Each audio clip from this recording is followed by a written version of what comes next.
हम लोग विगत दिनों दो चर वाले रैखिक समीकरण युग्म के हल करने की विधि पढ़ रहे थे। उसमें आलेखीय विधि का अध्ययन हम लोगों ने पिछले दिनों कर चुके हैं। हम पहले दिन बता चुके हैं कि दो चर वाले रैखिक समीकरण के हल करने की प्रमुख रूप से दो विधियां हैं, आलेखीय विधि और बीजगणितीय विधि। अब बीजगणितीय विधि के भी तीन पार्ट हैं, प्रतिस्थापन विधि, विलोपन विधि और वज्र गुणन विधि। आज हम लोग अपनी इस कक्षा में दो चर वाले रैखिक समीकरण युग्म के हल करने की विधि में प्रतिस्थापन विधि का अध्ययन करेंगे। किस विधि का अध्ययन करेंगे? प्रतिस्थापन विधि का अध्ययन करेंगे। और अब प्रतिस्थापन विधि है क्या, कैसे हम लोग हल करते हैं प्रतिस्थापन विधि को? बच्चों, हम लोग जानते हैं कि दो चर वाले रैखिक समीकरण का मानक रूप क्या होता है? a1x plus b1y plus c1 equal to 0, a2x plus b2y plus c2 equal to 0। इस प्रकार से है।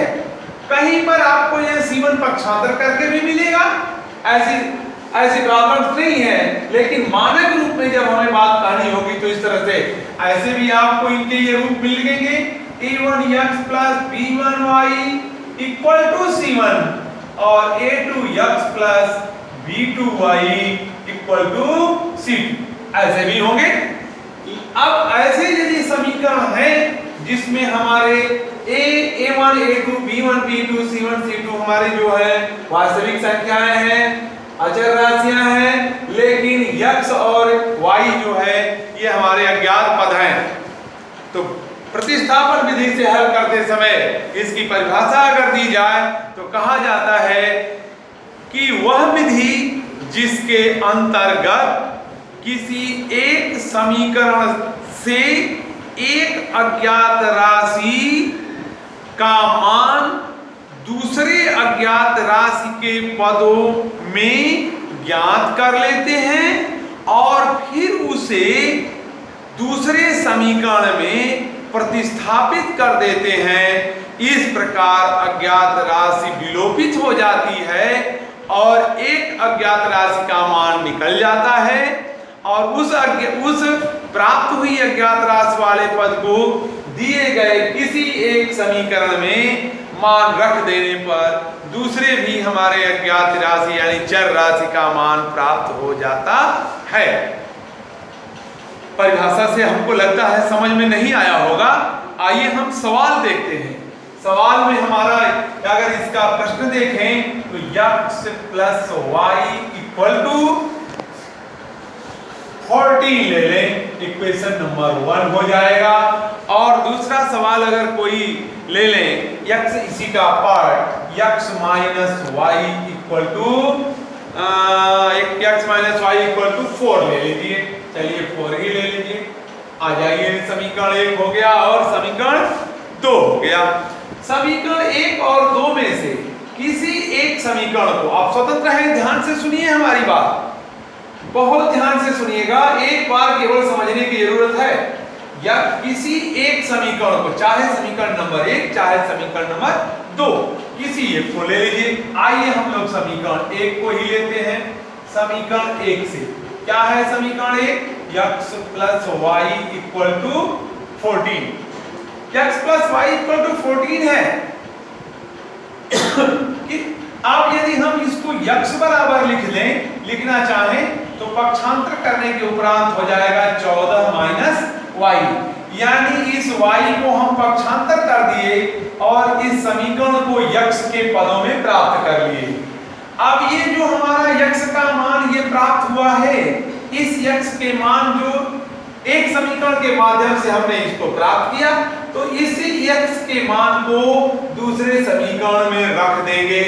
आ जाइए हमारा, अब समीकरण नंबर 2 में x बराबर 14 माइनस वाई रखने पर इसके मान को यहां रख दीजिए। लाइए देखते हैं, x minus y equal to 4, x की वैल्यू कितना रखी जाए? 14 माइनस वाई और माइनस वाई पहले से ही है, यहाँ पर पहले से है, इक्वल टू 4। फिर क्या हुआ भाई, माइनस वाई और माइनस वाई मिलके माइनस 2y हो गया और इक्वल टू 4 माइनस 14 हो गया। तो minus 2y equal to minus 10, ये then y equal to minus 10 by minus 2, then y equal to 5। हटा देने के बाद आपको y की वैल्यू 5 आ गई। देखिए मैंने कहा था एक अज्ञात पद को पक्षांतर करेंगे, उसको एक दूसरे अज्ञात पद के रूप में प्राप्त करेंगे, फिर मान रखेंगे, इसी एक अज्ञात पद का मान ज्ञात हो जाएगा। अब देखिए आपको y का मान प्राप्त हो गया। इस y के मान को यहां से उठा के आप स्वतंत्र हैं, चाहे समीकरण 1 चाहे समीकरण 2 कहीं भी रख देंगे तो एक दूसरा अज्ञात पद हमारा जो x है उसका मान निकल जाएगा। आइए देखते हैं, सब लिख इसमें रखें, समीकरण नंबर 1 में ही मान लीजिए, 1 में y बराबर 5 रखने पर y का मान 5 रख दीजिए वहां पर, तो x plus y equal to 14। ये आप चाहे तो y के मान 1 में रखें, 2 में रखें, कहीं रखेंगे, इस y का मान कहीं रखेंगे, हमारे x के मान निकल जाएंगे। हमने कहां रख रहे हैं हम लोग, 1 में रख रहे हैं, तो 1 की जगह y की जगह क्या होगा, यहां then x plus 5 equal to 14, then x equal to 14 minus 5 यानी 14 minus 5, then x equal to कितना हुआ 9। हमारा आंसर क्या मिल गया, x इक्वल टू 9 और y इक्वल टू 5।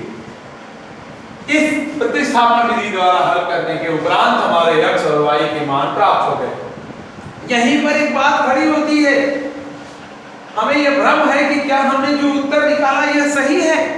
1 मिनट में हम पिछली कक्षाओं में भी पढ़ के आए हैं, मैं आज भी आपको बता देना चाहता हूं, यहाँ उत्तर की जांच करने के तरीके, जांच भी आप करना जानते हैं, हमारे बहुत से छात्र जांच करना जानते होंगे, फिर भी मैं बता रहा हूं, x और y के मान को दिए गए समीकरण में कहीं भी किसी एक समीकरण में रख दीजिए, अगर इनके दोनों पक्ष बराबर हो जाएं तो कहा जाएगा कि हमारा उत्तर सही है। आइए हम समीकरण नंबर 1 से ही जांच कर लें।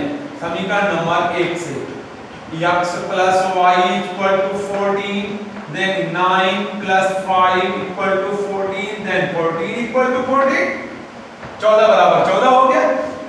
यहाँ जबानी कर लीजिए, 9 में से 5 घटा दीजिए, 4 निकल गया। इस प्रकार से आया हुआ हमारा उत्तर सही है। नोट करिए,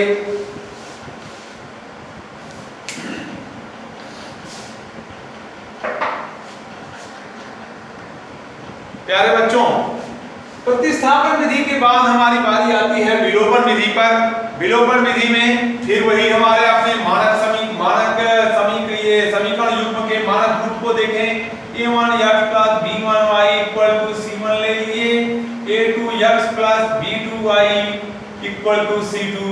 मान लीजिए कोई समीकरण नंबर 1 है, ये दूसरा समीकरण नंबर 2 है, दोनों समीकरण को हमें हल करना है विलोपन विधि से।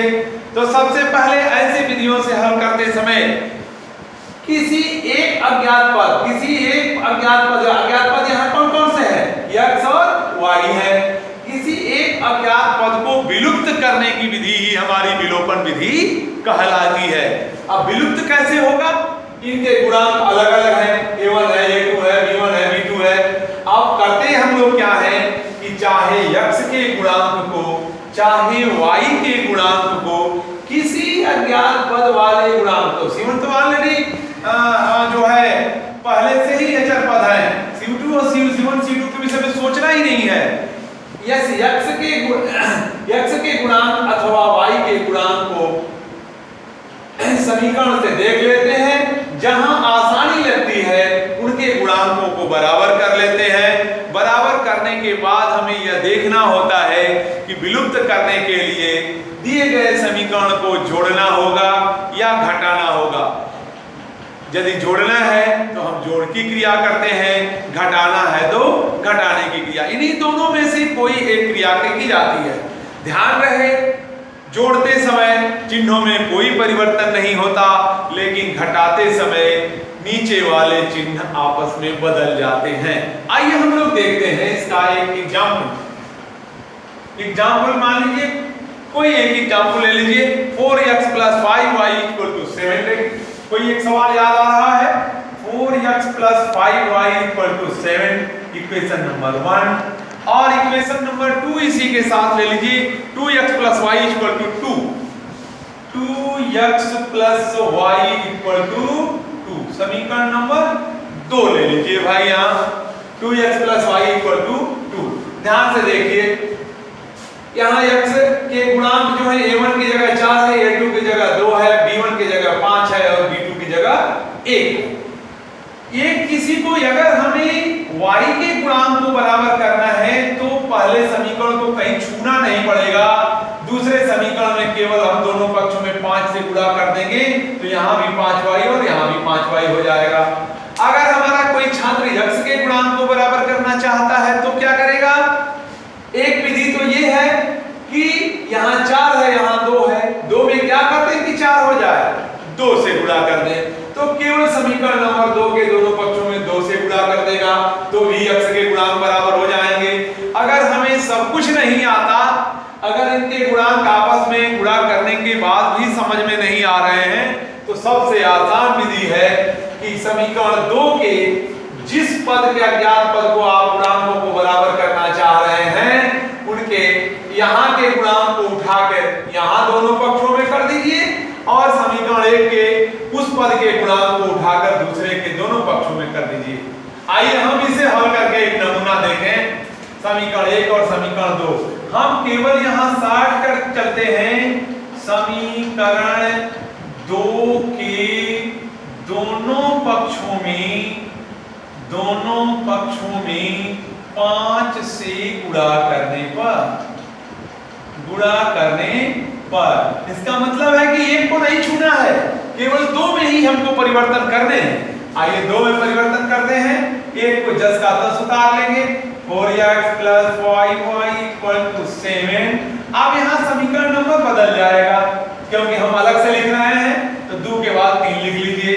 यहाँ 5 से दोनों पक्षों में, एक पद में नहीं गुणा करेंगे भाई, ध्यान रहे, यहाँ दोनों पक्षों में प्रत्येक पद में गुणा करना होता है, इसलिए 5 × 10x हो गया और यहाँ + 5y हो गया। अब बराबर 5 × 10, ये समीकरण नंबर 4 है।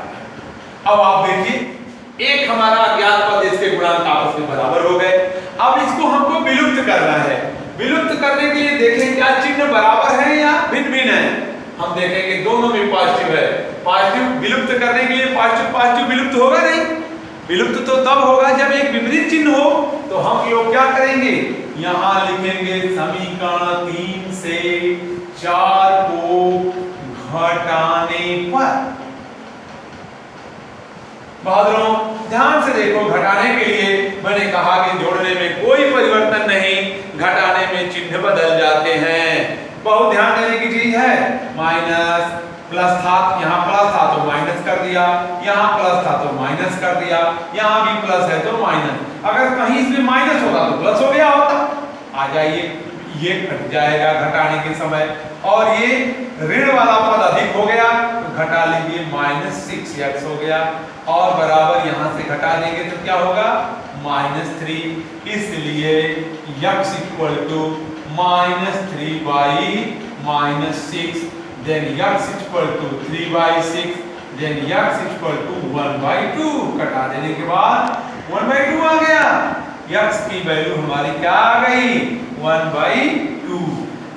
फिर अब हम पिछली विधि के भाग इस x के मान को उठाकर जहां हमें सुविधा लग रही हो, समीकरण 1 में या समीकरण 2 में कहीं पर रख देंगे, हमारे दूसरे में y के मान निकल के बाहर आ जाएंगे। आइए देखिए, हम 2 में ही रखता हूं तो लिखेंगे समीकरण 2 में x = 1/2 रखने पर। ध्यान से देखें बहादुरों, 2x + y = 2, then x की इक्वल टू क्या रखेंगे, 2 × 1/2 प्लस y = 2, 2 से 2 कट गया, 1 + y = 2, then y = 2 - 1, then y equal to 1, y equal to 1। अब हमारा उत्तर क्या बन गया? उत्तर हुआ x बराबर 1/2 और y बराबर 1। फिर बात आती है कि उत्तर की जांच करना है हमको। उत्तर की जांच करने की विधि आप जान गए हैं, आप सभी लोग जानते भी हो, मैं बता भी दिया हूं। किसी भी समीकरण में x की जगह पर x के मान, y की जगह पर y के मान रख देंगे। जैसे हम एक नमूना जवानी आपको बताएं, 2 गुणे 1/2 करेंगे, यहाँ 1 हो जाएगा, y की वैल्यू यहाँ 1 आई है, 1 और 1 मिलके 2। सही है?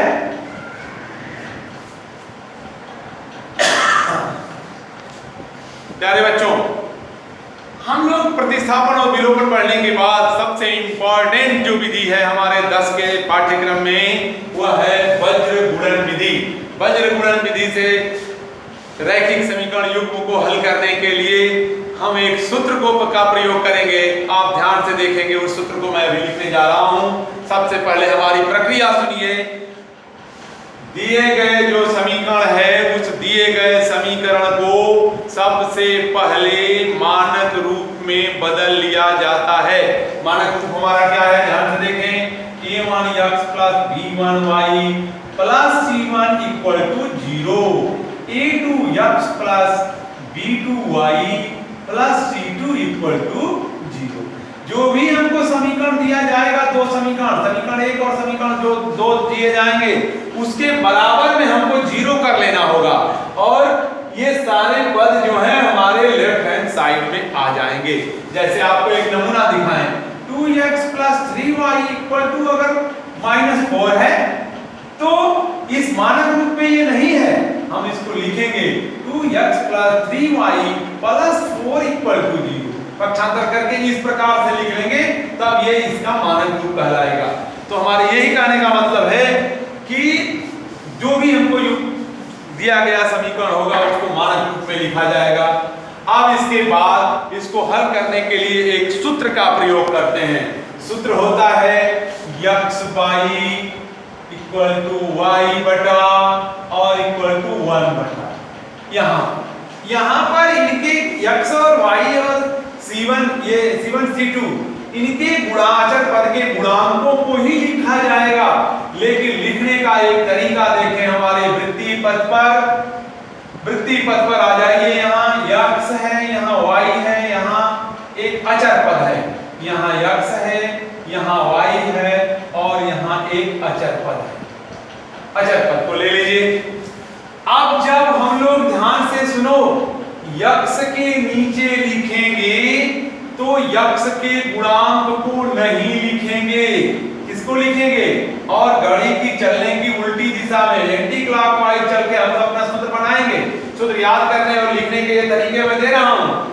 x के नीचे x के गुणांक को नहीं लिखेंगे। क्या होगा? किसके गुणांक को लिखेंगे? y के गुणांक को। y का गुणांक है b1 b2 और फिर यहां से बढ़ेंगे, अचर पद की जाएंगे c1 c2। ध्यान से देखते रहिए सूत्र को कैसे बना रहा हूं। y के नीचे लिखना है, y के गुणांक को छोड़ देंगे, आगे बढ़ेंगे। किसका है? अचर पद माने c1 c2 और c1 अचर पद के बाद फिर कौन आ रहा है? x आ रहा है। फिर x के गुणांक को लिखेंगे a1 a2। आ जाइए, अब x का ले लिया, y का ले लिया।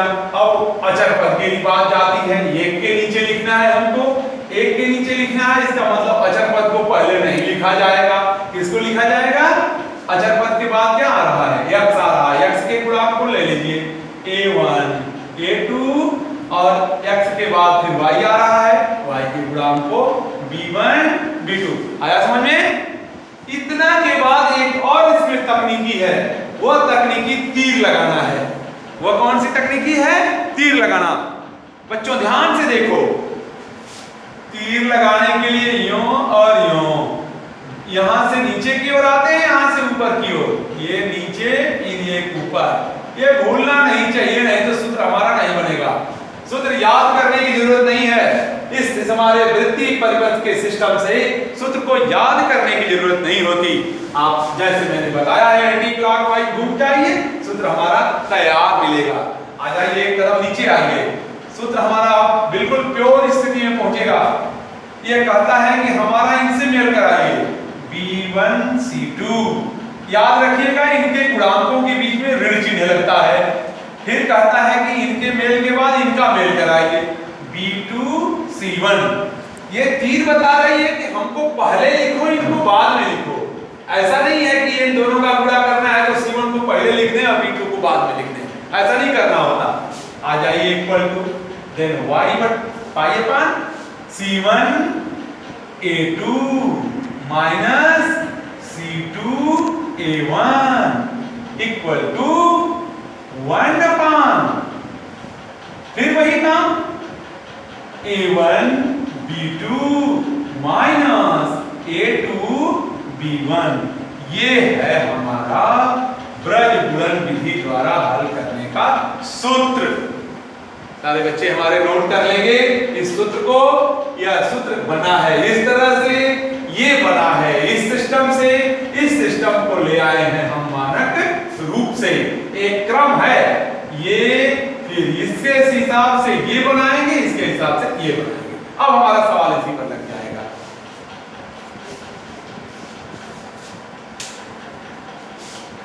क्या मिनट हो गया बच्चों, ध्यान से देखिए। मैं एक प्रश्न ले रहा हूं जो ब्रज गुणन विधि द्वारा हल किया जाएगा। वो सवाल क्या है? 3x, एक सवाल है 3x plus y minus 3x plus y equal to 30, ये है। और दूसरा सवाल है 2x plus 5y, 2x plus 5y बराबर 33। ये समीकरण नंबर 1 और समीकरण नंबर 2 हो गया। सवाल कहता है कि इस दिए गए प्रश्न को आप ब्रज गुणन विधि द्वारा सरल कीजिए। अब ब्रज गुणन विधि द्वारा सरल करने के लिए सबसे पहले हमको इसको मानक रूप में बदलना होगा। आइए हम इसका मानक रूप में लिखें। मानक रूप में क्या होगा?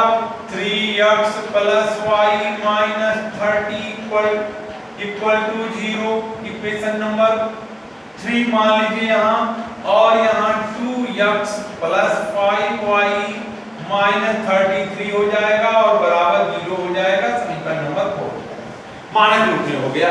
अब हम लोग इनके गुणांकों को छांट लेंगे। a1 बराबर 3, a2 बराबर 2, b1 बराबर 1, b2 बराबर 5, देन c1 बराबर माइनस 30 और c2 बराबर माइनस 33।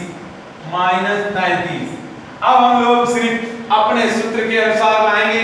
यहां से उठा करके लाइए, मैं यहां देखता हूं सूत्रानुसार सूत्र क्या बोलता है? x के नीचे लिखो b1 b2 1 5 और फिर c1 c2 कितना है? माइनस 30 माइनस 33 बराबर y बटा क्या हो गया? y बटा फिर c1 c2 माइनस 30 और माइनस 33 और फिर इसके बाद c1 c2 a1 a2 का मतलब है 3 2 इक्वल टू 1 अपान क्या हो जाएगा भाई? 1 में a1 a2 मतलब 3 2 और फिर b1 b2 1 5। बाहर में देखो ध्यान से, तीर लगा रहा हूं। ये तीर यहाँ जाएगी, ये तीर यहाँ और ये तीर यहाँ जाएगी। फिर नीचे आ जाइए, x अपान लिखना है 1 का गुणा माइनस 33 में करेंगे, माइनस लगाएंगे 5 का गुणा माइनस 30 से करेंगे, बराबर होगा y बटा ये माइनस 30 का गुणा 2 के साथ होगा, ऋण हो जाएगा। फिर माइनस 33 का गुणा 3 के साथ होगा, बराबर 1 बटा 3 का गुणा 5 के साथ होगा और माइनस 2 का गुणा 1 के साथ होगा। ध्यान से देखते रहेंगे हम लोग। अब मैं थोड़ा सा ऊपर मिटा रहा हूं, सूत्र लिख लिया हूं, सवाल ऊपर से मिटा रहा हूं। आप देखिए, अब लिख लिया गया है, केवल हल करना है। ध्यान से देखेंगे हम लोग। x बटे क्या हो जाएगा? देखिए माइनस 33 हो गया और माइनस यहां से कितना हो गया? माइनस 150।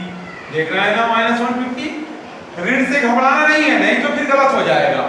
y बटे यहाँ देखिए -60 हो गया और फिर माइनस और माइनस 99 हो गया।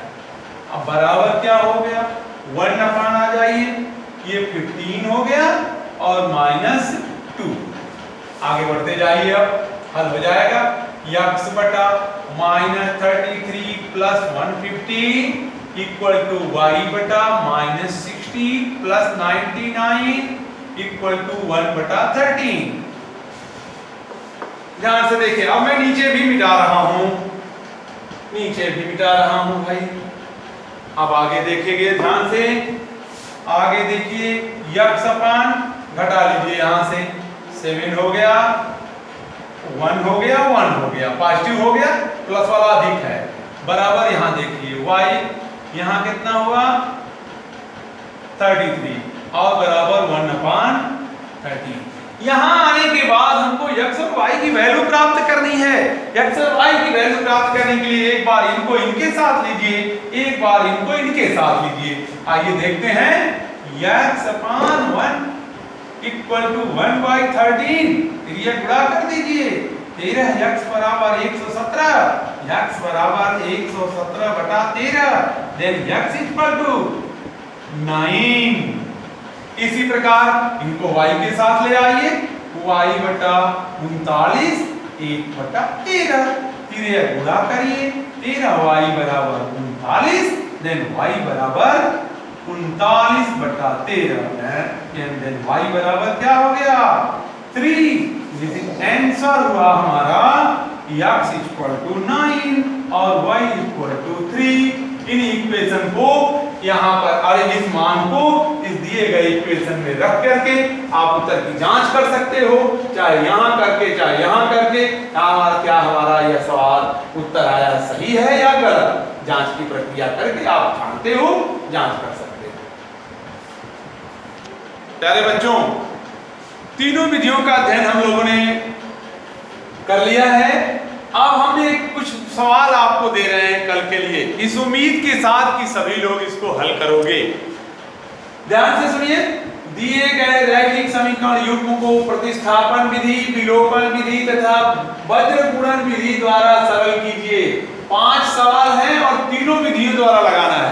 आज मैं आपको होमवर्क ज्यादा दे रहा हूं। एक सवाल को 3 तरह से लगाना है, प्रतिस्थापन से भी, विलोपन से भी, वज्र से भी। 3 3 6 3 9 3 12 3 15 बार हो जाएगा। 15 सवाल, 5 सवाल हमारा 15 सवाल के बराबर होगा। ये सभी लोग इसको हल करेंगे। अगर कहीं कोई दिक्कत आती है, दिक्कत कहीं नहीं आएगी। आपको प्रतिस्थापन और विलोपन तो पहले से भी आप पढ़ चुके हैं, मैंने पढ़ा दिया है। वज्र गुणन विधि में कोई दिक्कत अगर आएगी तो आप निसंकोच पूछिएगा, मैं बताऊंगा। धन्यवाद।